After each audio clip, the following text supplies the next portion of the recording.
पिलेमाने आज आम बल गति विषय किसी प्रश्न उत्तर करवा। प्रथम प्रश्न, न्यूटन को प्रथम गति नियम रु कहा संपर्क रे सूचना मिले? उत्तर है जड़त्व। जड़त्व संपर्क रे सूचना मिले। 2 नंबर प्रश्न, वस्तुर डैश वस्तुर जड़त्वर मापक अटे? उत्तर है वस्तुत्व। 3 नंबर प्रश्न, संवेग समान वस्तुत्व गुणन डैश? उत्तर है परिवेग। 4 नंबर प्रश्न, एसआई पद्धति रे संवेगर एकक कौन? संवेगर एकक है किग्रा मीटर बाय सेकेंड बा किग्रा मीटर सेकेंड इनवर्स बा न्यूटन इंटू सेकेंड। 5 नंबर प्रश्न, बल समान वस्तुत्व गुणन डैश?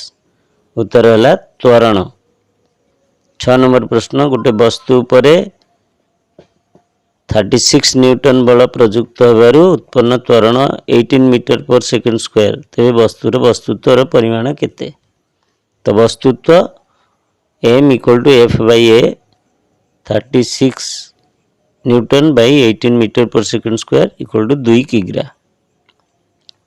7 नंबर प्रश्न, स्थिर वस्तुर संवेग केते? स्थिर वस्तुर संवेग 0। 8 नंबर प्रश्न, न्यूटन को तृतीय नियम रु कहा संपर्क रे सूचना मिले? तृतीय नियम क्रिया और प्रतिक्रिया।